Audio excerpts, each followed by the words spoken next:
Hello students. Last class मैंने discuss किया था स्ट्रेस, तो मैं फिर से एक बार रिपीट कर देता हूँ। स्ट्रेस क्या होता है? Internal resistance against the external applied load. मतलब जो एक्सटर्नल लोड जो अप्लाई कर रहा है उसके अपोजिट में जो रेजिस्टेंस डेवलप हो रहा है उस मेंबर में, उसको हम लोग स्ट्रेस बोलते हैं। ठीक है, वो लास्ट क्लास का क्लास था। इस क्लास में हम स्ट्रेन बात करेंगे, हुक्स लॉ बात करेंगे और कुछ न्यूमेरिकल्स देखेंगे। We see the numericals about axial deformation. Okay, so quickly start करता हूँ। स्ट्रेन, वो एक्चुअली हैंडराइटिंग थोड़ी ख़राब है बट मैनेज हो जाएगी। Strain, it is defined as the deformation to external loading. Stress is defined, stress कैसे डिफाइन किया गया था? रेजिस्टेंस डेवलप्ड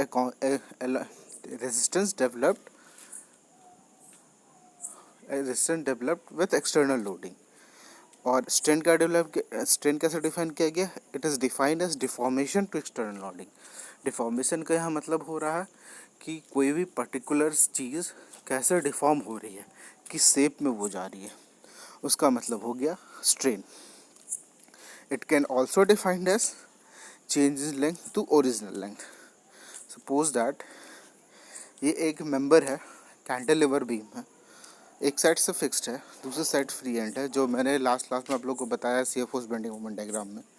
ये कैंटिलीवर है, ये एल लेंथ दिया हुआ है, इस पर मैंने पी अप्लाइड किया, उसको खींचा तो वो कितना एक्सटर्नली वो बढ़ा, डेल एल। तो स्ट्रेन हम लोग डिनोट करते हैं ई से, और इसका डिफाइन होता है डेल एल बाई एल। यानी डेल एल हो गया और एल हो गया ओरिजिनल लेंथ, और ये हो गया del L change in length due to external applied load. ठीक है, अब ये बार इलोंगेशन, जब बार को इलोंगेशन किया जाता है तो del L is equal to E L. इसी फॉर्मूले से अगर सपोज डेट बार की इलोंगेशन पूछता है कि बार कितना इलोंगेट हुआ, तो change in length is equal to strain into original length. इसका मतलब ये हुआ यहाँ पे change in length into change in original length. ये अगर ये डायरेक्ट पूछा जाता है तो ये लिखता है bar elongation is equal to change in length into original length. Okay, अब सपोज दैट इस फिगर में देखो, एक सर्कुलर रॉड है। ठीक है, उस सर्कुलर रोड पे दोनों साइड से टेंसाइल लोड लग रहा है F। तो इसमें क्या हो रहा है? टेंसाइल लोड क्या कर रहा है? इंक्रीज द लेंथ को इंक्रीज कर रहा है। लेकिन अगर कोई भी चीज़ को अगर हम खींचेंगे तो उसका लेंथ जो है इंक्रीज होगा। ओके, बट क्या हो रहा है? डिक्रीज हो रहा है क्या? Cross sectional area. लेंथ मेरा है जो इंक्रीज हो रहा है, और डिक्रीज क्या होता है? Cross sectional area. तो ये जो प्रॉपर्टी होता है इसको हम लोग बोलते हैं पॉइजन्स रेशियो। तो पॉइजन्स रेशियो का बहुत सारा वैल्यू दिया हुआ रहता है कि पॉइजन्स रेशियो क्या है, उसको कैसे किया जा सकता है। मतलब पॉइजन रेशियो को मैटर समझ सकते हैं कि पॉइजन रेशियो का वैल्यू दिया जाता है, पर्टिकुलर हर एक चीज़ का फिक्स रहता है पॉइजन रेशियो। ठीक है ना? तो जो टेंसाइल लोड इंक्रीज कर रहा है length but decrease the cross sectional area. Okay, but decrease the cross sectional area, it is called Poisson's ratio. Poisson ratio क्या बोलता है? Tensile load increases length but decrease the cross sectional area. जो property है उसको हम लोग बोलते हैं पॉइजन्स रेशियो। अब टाइप्स ऑफ स्ट्रेस आते हैं, बहुत सारे स्ट्रेस होता है। टेंसाइल स्ट्रेस होता है, कॉम्प्रेसिव स्ट्रेस होता है, शियर स्ट्रेस होता है, टॉर्सनल शियर स्ट्रेस होता है, बेंडिंग स्ट्रेस होता है। इन सारे में क्विक व्यू में मैं स्टार्ट करता हूँ। Okay, next tensile stress. Tensile तो समझ रहे हो, जैसे ये जो रॉड है, ये रॉड है, इस रॉड में ये देखो, ये टेंसाइल स्ट्रेस है। इस रॉड में ये सॉरी एक मिनट, ये टेंसाइल स्ट्रेस है। ठीक है, इस रॉड में ये देखो टेंसाइल स्ट्रेस है, पी ये रॉड है, इस दोनों को मैं एलोंगेट किया तो ये जो stress produce in section due to pull type of loading, ये मैंने क्या कर रहा हूँ? पुल कर रहा हूँ, पुल टाइप ऑफ लोडिंग में कर रहा हूँ। तो जब हम पुल कर रहे हैं, जो स्ट्रेस प्रोड्यूस हो रहा है सेक्शन में, उसको हम लोग बोलते हैं टेंसाइल लोड। उसको कैसे डिनोट करते हैं? सिग्मा टी से डिनोट करते हैं। ठीक है। जब डायमीटर इंक्रीज होगा तो लेंथ मेरा इंक्रीज होगा, डायमीटर जब इंक्रीज होगा तो लेंथ मेरा इंक्रीज होगा टेंसाइल स्ट्रेस में। कॉम्प्रेसिव स्ट्रेस क्या हो रहा है, जब ये दो रोड है, इस दोनों को हम लोग पुश कर रहे हैं, दोनों तरफ से पुश कर रहे हैं, ये देखो पुश कर रहे हैं लोड को, जब हम दोनों तरफ से पुश कर रहे हैं तो that is called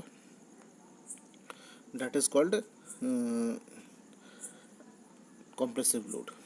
Stress occur in section because of push type of loading. It is called a compressive load. Now shear stress. This is very important type of stress. बहुत important stress है। ये suppose that दो plate है, मैंने उस plate में मैंने दो रॉड एक नट स्क्रू नट से मैंने इसको टाइट किया, ठीक है, और एक तरफ पी इस तरफ लगाया, इस तरफ लगाया, दोनों एक डायरेक्शन में, एक डायरेक्शन में लगाया, तो पिन कहाँ से ब्रेक होगा, जंक्शन से ब्रेक होगा। तो stress occur when load is tangential, load is tangential to the cross sectional area. जहाँ पर stress occur when load is tangential to the cross section. अब यहाँ पर बहुत सारे बंदे लोग को टेंजेंशियल समझ में नहीं आ रहा। सपोज दैट एक पेपर है, तुम उस पेपर को तुम फाड़ो, अगर बीच से फाड़ते हैं तो उसमें कौन सा वो फोर्स लग रहा है, टेंजेंशियल लग रहा है, along the tangential, that is called shear stress. वो हम लोग शियर स्ट्रेस के थ्रू फाड़ रहे हैं ना। टेंसाइल मतलब क्या हुआ, उसको अगर पुश करके फाड़ेंगे, जैसे पुश करके फाड़ेंगे तो वो कॉम्प्रेसिव हो जाएगा, पुल करके फाड़ेंगे तो टेंसाइल होगा। लेकिन अगर जो बीच में से दोनों को ऐसे जो मतलब उसको क्या बोले, सॉरी, जब सीजर जो काटता है, सीजर कैंची जो काटता है वो शियर स्ट्रेस के थ्रू काटता है कोई भी चीज़ को, तो ये हुआ शियर स्ट्रेस। जब कोई भी लोड टेंजेंशियली लगता है क्रॉस सेक्शनल एरिया में तो उसको हम लोग बोलते हैं शियर स्ट्रेस। फॉर्मूला सेम होता है P/A। Torsional shear stress next होता है, torsional shear stress. It is a stress which exist in rotatory member like shaft.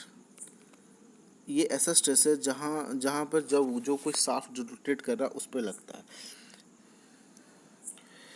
तो अगर ये स्ट्रेस है और ये शाफ्ट है और ये बियरिंग है, अगर शाफ्ट मेरा क्लॉकवाइज घूम रहा है तो बियरिंग मेरा एंटी क्लॉकवाइज घूमेगा। तो जो शियर स्ट्रेस होता है, टॉर्सनल शियर स्ट्रेस, वो एग्जिस्ट करता है rotating member like shaft. This is called torsional shear stress. Okay, next bending stress. Bending stress क्या हो रहा है, ये देखो कैंटिलीवर बीम है, इसके ऊपर से एक मैं लोड लगा रहा हूँ और ये हल्का सा फ्लक्चुएट कर जा रहा है। तो ये जब it is a stress which causes A elongation of member, जब इलोंगेट हो रहा है इसको, इस टाइप को लोड को बोला जाता है bending stress. It is denoted by sigma B. Axial loading. Axial loading क्या होता है, any loading acting on the axial point is known as axial loading. मतलब एक्सिस वाइज जो लग रहा है, longitudinal axis of the body. Axial loading मतलब जो लॉन्गिट्यूडनल एक्सिस है उस पर लग रहा है तो उसको हम लोग बोलते हैं एक्सियल लोडिंग। ये देखो सपोज दैट मैं एक दिखाया हूँ, एक A1 है, एक A2 है, इसका फ्री बॉडी डायग्राम बनाता हूँ। तो ये नंबर 1 का P इधर लग रहा है, P इधर लग रहा है, नंबर 2 का P इधर लग रहा है, P इधर लग रहा है। फॉर्मूला अगर स्ट्रेस करेंगे तो sigma equal to P/A1, sigma 2 equal to P/A2। अब यहाँ से हम क्या कंक्लूड कर सकते हैं, A1 किसका ज़्यादा है, A1 if A1 is greater than A2 तो क्या हो जाएगा, A1 बड़ा होगा तो सिग्मा क्या हो जाएगा, छोटा होगा, और अगर A2 बड़ा होगा, अगर A2 छोटा होगा तो सिग्मा 2 बड़ा हो जाएगा। तो A1 मेरा बड़ा है तो सिग्मा 1 मेरा छोटा हो गया, तो sigma 1 is less than sigma 2। तो हमेशा जब एरिया बड़ा रहता है तो स्ट्रेस मेरा कम लगता है, समझ रहे हो ना। लोड अगर सेम जगह है लेकिन अगर एरिया का बड़ा है, एरिया अगर बड़ा है तो वहाँ पर मेरा स्ट्रेस कम लगेगा, और एरिया अगर छोटा है तो वहाँ पर स्ट्रेस मेरा ज़्यादा लगेगा। This is known as axial loading. Okay,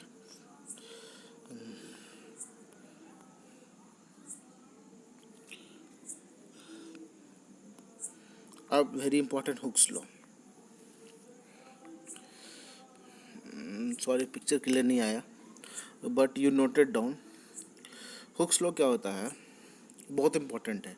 in an elastic member, in an elastic member, okay, in an elastic member stress is directly proportional to the strain within elastic limit. Okay, very important. In an elastic member stress is directly proportional to the strain within elastic limit. ये stress strain का graph है। Stress strain का graph है, अगर stress बढ़ा रहे हैं तो स्ट्रेन भी बढ़ रहा है। ये देखो डायरेक्टली प्रोपोर्शनल है। स्ट्रेस बढ़ा रहे हैं तो स्ट्रेन भी बढ़ रहा है। ये डायरेक्टली प्रोपोर्शनल है। स्ट्रेस, ये स्ट्रेस बढ़ा रहे हैं तो स्ट्रेन नॉर्मली बढ़ रहा है। ये देखो ये है स्ट्रेस, ये है स्ट्रेन। तो stress is directly proportional to strain within elastic limit. यह एक इलास्टिक लिमिट होता है, एक कर्व होता है, स्ट्रेस स्ट्रेन कर्व। उसको हम लोग बोलते हैं हुक्स लॉ। उसको क्या बोलते हैं हम लोग? Hooke's law. Sigma is directly proportional to strain.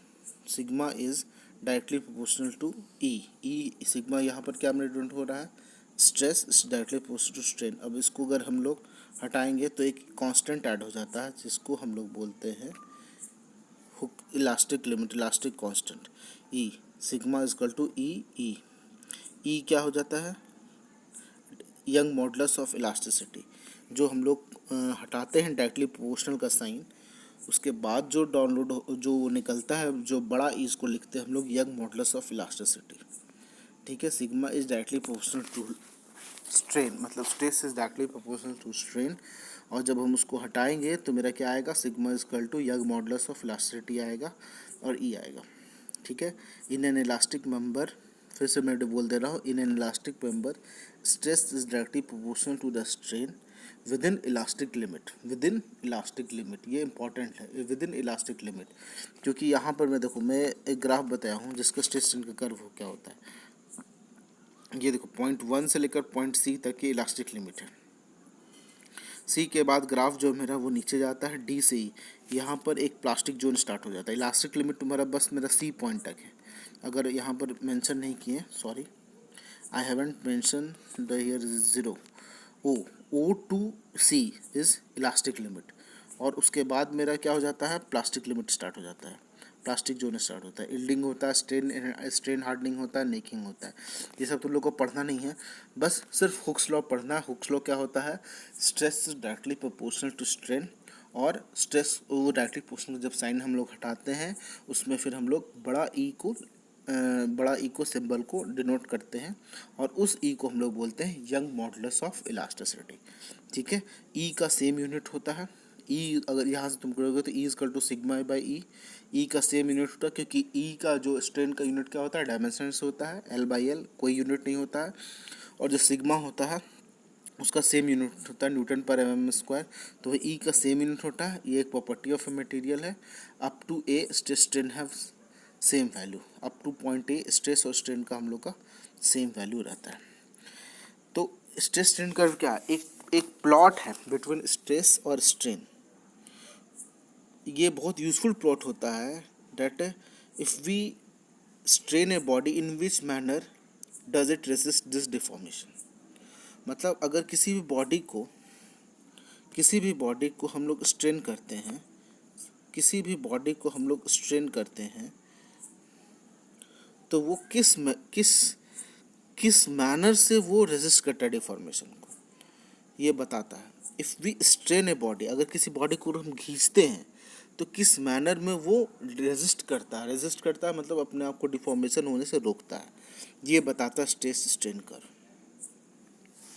समझ रहे हो ना? ये बताता है स्ट्रेस स्ट्रेन कर्व, बहुत इंपॉर्टेंट चीज़ है। टिपिकल स्ट्रेस इलास्टिक रीजन क्या होता है? जो विद इन इलास्टिक लिमिट हम लोग बोले, इलास्टिक रीजन ऐसा रीजन होता है where if you remove the load. Elastic region kindly note down, अगर कोई, मैं इस नोट में मेंशन नहीं किया हूँ, अगर कोई सुन रहा है, मतलब अगर आप लोग सुन रहे हो तो आप इसको नोट करो कि elastic region is the region where if you remove the load from the body it will regain its original shape. ऐसा रीज़न होता है जहाँ पर अगर हम लोग यहाँ से लोड को हटा दें तो ये वापस सेम पोजीशन में पहुँच जाएगा। ये वापस मेरा जो है सेम पोजीशन में पहुँच जाएगा। अगर यहाँ से हम लोग लोड हटा दें तो ये वापस मेरा इस पॉइंट में पहुँच जाएगा। तो ऐसा होता है, elastic region is a region where if you remove the load from a body it will regain its original shape. इसको बोलते हैं हम लोग इलास्टिक रीजन। और प्लास्टिक रीजन क्या होता है? जहाँ पर वो अपने रीजन को नहीं पहुँच पाता है। प्लास्टिक रीजन क्या होता है? जो मैंने ये ग्राफ दिखाया है प्लास्टिक जोन का, it is a region where if you remove the load from the body, अगर तुम लोग रिमूव करते हो लोड को from the body, it will not completely regain its original shape, वो कम्प्लीटली अपने ओरिजिनल शेप में नहीं आता है।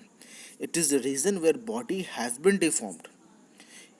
फिर से मैं बोल रहा हूँ, plastic region is a region where if you remove the load from the body it will not completely regain its original shape. It is the reason where body has been deformed so much that there will be some permanent deformation even after if you remove the load. एक permanent deformation आ जाता है उस body को, जब तक तुम remove भी कर देते हो लोड को फिर भी एक परमानेंट डिफॉर्मेशन आ जाता है। तो यहाँ पर मैं जो बताया था कि एक इलास्टिक जोन होता है, एक यील्डिंग जोन होता है, एक स्ट्रेंथ हार्डनिंग जोन होता है, एक नेकिंग जोन होता है, ये कर्व का पार्ट होता है। तो इलास्टिक जोन को कैसे बोला जाता है, फिर से इलास्टिक जोन को बताता हूँ। Suppose that every material is made up by arrangement of atom और मॉलिक्यूल्स। हर एक मटेरियल जो होते हैं वो एक एटम और मॉलिक्यूल से बने रहते हैं। तो जब हम when a load is applied on a material, elastic zone के बारे में बता रहा हूँ, हर एक कोई भी मटेरियल जो होता है एटम और मॉलिक्यूल से बना हुआ रहता है, ठीक है। तो जब हम लोड को अप्लाई करते हैं उस मटेरियल में, when a load is applied on a material, this arrangement of atoms, जो अरेंजमेंट होता है एटम्स का, इज डिस्टॉर्टेड। एटम का अरेंजमेंट क्या हो जाता है, बिखर जाता है। और वो दिस अरेंजमेंट टेंड्स, वो जो अरेंजमेंट जो बिखर जाता है वो खींचता है to back to initial state, जैसा पहले है उसी तरीके से वो रहना चाहता है, इक्विलिब्रियम में आना चाहता है। When it was least energized. तो अगर हम सिंपल वर्ड में कहें कि every material is like a spring, हर एक मटेरियल एक स्प्रिंग है। जब वो डिफॉर्म होता है it tends to go back to initial under formed state. हर मटेरियल एक स्प्रिंग के टाइप के बिहेव करता है। जब वो डिफॉर्म होता है, जब तुम उसको छोड़ते हो तो फिर वापस वो उसी पोजीशन पे आना चाहता है। This is called as elastic zone. समझ गए ना। तो इलास्टिक जोन, तो जैसे स्प्रिंग है, स्प्रिंग क्या होता है, रिस्टोरिंग फोर्स जनरेटेड, जो उसका जो रिस्टोरिंग फोर्स होता है is restoring force generated is directly proportional to the deflection. Spring क्या होता है, स्प्रिंग में क्या होता है, जो रिस्टोरिंग फोर्स जनरेटेड होता है वो directly proportional to the deflection, उसको हम लोग बोलते हैं हुक्स लॉ। समझ रहे हो ना। जैसे स्प्रिंग को तुम छोड़ोगे तो फिर अगर वो अपने वापस पोजीशन पे आ जाएगा, this is called elastic zone, ठीक है। तो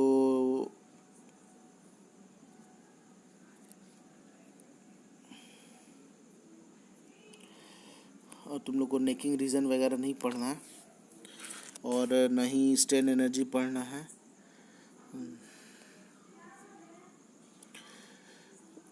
इलास्टिसिटी, इलास्टिसिटी बहुत इंपॉर्टेंट पॉइंट है, इसलिए मैं थोड़ा बहुत इस पर थोड़ा फोकस दे रहा हूँ। अब इलास्टिसिटी क्या होता है, इलास्टिसिटी क्या होता है, it is the property of a material, वही जो अपने पोजीशन पे आ जाए उसको बोलते हैं हम लोग इलास्टिसिटी। अब मैं एक क्वेश्चन पूछता हूँ, ठीक है।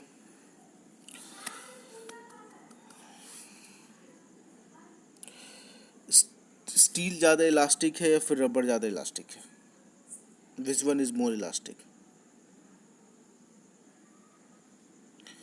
बताओ। स्टील ज़्यादा इलास्टिक है या रबर ज़्यादा इलास्टिक है। सब कोई बोलेगा रबर ज़्यादा इलास्टिक है, स्टील ज़्यादा इलास्टिक नहीं है, but answer is wrong. Steel is more elastic. हम लोग जनरल लाइफ में क्या सोचते हैं कि किसी भी मटेरियल को अगर हम लोग स्ट्रेच कर देते हैं तो वो बहुत इलास्टिक है, बट ये डेफिनेशन नहीं है। Elasticity is the ability to regain shape after load removal, ना कि उसको अगर हम खींच पा रहे हैं, स्ट्रेच कर पा रहे हैं आसानी से, वो ज़्यादा इलास्टिक है, वो गलत है। इलास्टिसिटी क्या होता है कि ability to regain shape after load removal, मतलब greater the resistance to change, greater the elasticity of a material.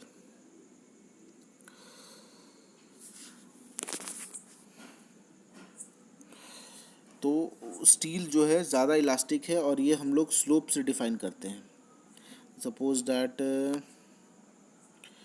एक मिनट, 1 मिनट, सॉरी, ये थोड़ा प्रॉब्लम है। ये है मेरा रबड़ का, स्टील का, और ये है मेरा रबड़ का। तो रबड़ का देखो, ये स्लोप देखो और इसका स्लोप देखो। फिर से समझा रहा हूँ, एक ग्राफ में बना रहा हूँ स्टेशन का, सॉरी,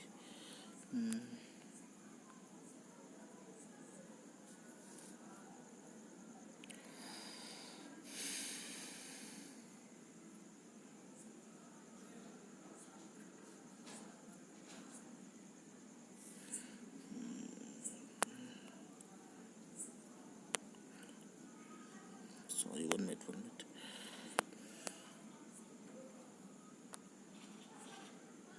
ये मेरा रबड़ का है और ये मेरा स्टील का है। समझ रहे हो ना, जो रेड कलर से डिनोट किया गया है वो स्टील का है और ग्रीन कलर से जो डिनोट किया गया है वो रबड़ का है। तो graphically, more the slope of stress strain curve in elastic region more the elastic of material. Slope हम लोग कैसे डिफाइन करते हैं, y/x से, y/x से। स्लोप कैसे डिफाइन करते हैं, जिसका ज़्यादा स्लोप होगा उसका यंग मॉडुलस या मॉडुलस ऑफ इलास्टिसिटी ज़्यादा होगा।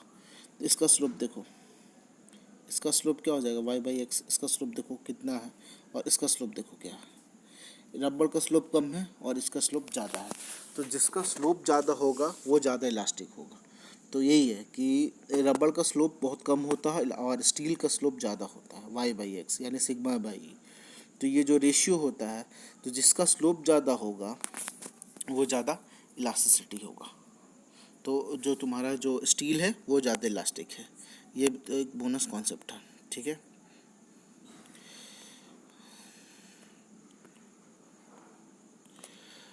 अब एक प्रॉब्लम है, calculating the deflection of law. बहुत सारा प्रॉपर्टी है जो तुम लोग को अभी पढ़ना नहीं है। पॉइजन्स रेशियो तो मैं बता दिया था, एक डिफ्लेक्शन था। डिफ्लेक्शन बहुत इम्पोर्टेंट टॉपिक है। डिफ्लेक्शन क्यों होता है, क्योंकि जब हम लोग लोड अप्लाइड करते हैं, ग्रेजुअली अप्लाइड करते हैं, सडनली अप्लाई करते हैं या इम्पैक्ट के थ्रू अप्लाई करते हैं, तब हम लोग का डिफ्लेक्शन स्टार्ट होता है। तो एक इम्पॉर्टेंट दिया और डिफ्लेक्शन का मेजरमेंट दिया हुआ है। तो डिफ्लेक्शंस का फॉर्मूला होता है del L equal to PL/AE। मैं इसको थोड़ा डिराइव करने की कोशिश करता हूँ। सपोज दैट एक स्टील बार है, ठीक है, दोनों तरफ से मेरा पी गया, सॉरी यार, 1 मिनट, मैं डिफ्लेक्शन का थोड़ा, ये यहाँ से पी लोड अप्लाई कर रहा हूँ, यहाँ से मैं पी लोड अप्लाई कर रहा हूँ। प्रॉब्लम, मैं डिफ्लेक्शन नया टॉपिक में घुस रहा हूँ क्योंकि टाइम नहीं है हमारे पास, बहुत सारे यूनिट्स कवर करनी है। तो सपोज दैट ये पी है, ये पी है, दोनों तरफ से मैं अप्लाई किया। हुक्स लॉ क्या बोलता है हमको, हुक्स लॉ क्या बोलता है, सिग्मा इज इक्वल टू, क्या बोलता है, ये, इसको क्या बोलते हैं हम लोग, यंग मॉडुलस ऑफ इलास्टिसिटी, और ये क्या है, स्ट्रेन, है ना।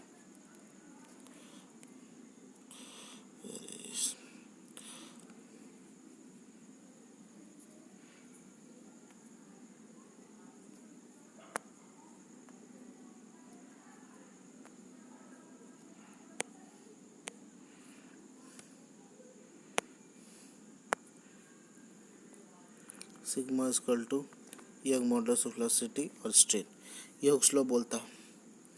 मैंने यहाँ पर एक बार लिया था, यहाँ पर पी लोड अप्लाई किया था, यहाँ पर मैंने पी लोड अप्लाई किया था, पी लोड अप्लाई किया था, sigma equal to E.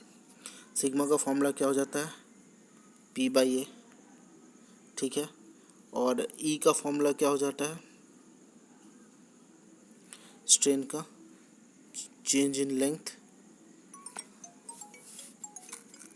Change in length by original length. Change in length bye original length, ये हो जाता है और ये मेरा ई हो जाता है। अब इसको तुम अब इसको जब हम लोग 1 minute sorry, sigma is equal to होता है यंग मॉडुलस और ये स्ट्रेन। अब सिग्मा इज इक्वल टू हो जाता है पी बाई ए और ये हो जाता है स्ट्रेन इज इक्वल टू होता है change in length by original length. ठीक है, change in length by original length. तो यहाँ से चेंज इन लेंथ हम लोग निकालेंगे तो क्या आ जाएगा, चेंज इन लेंथ को जब तुम यहाँ पर कैलकुलेट करोगे, चेंज इन लेंथ को जब यहाँ पर तुम कैलकुलेट करोगे तो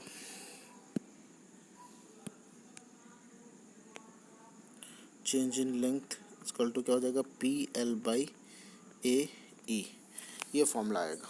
उसी को कंटिन्यू करना थोड़ा बहुत, ये मैं से समझा नहीं पा रहा हूँ तो चेंज इन, ये डिफ्लेक्शन का फॉर्मूला होता है। ठीक है, change in length equal to P L by A ई।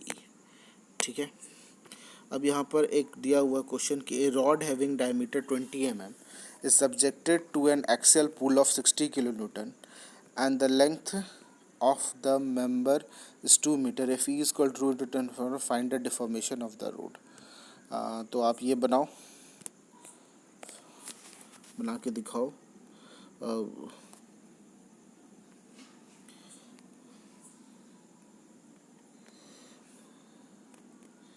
उसके बाद मैं इसको कोशिश करता हूँ नेक्स्ट क्लास में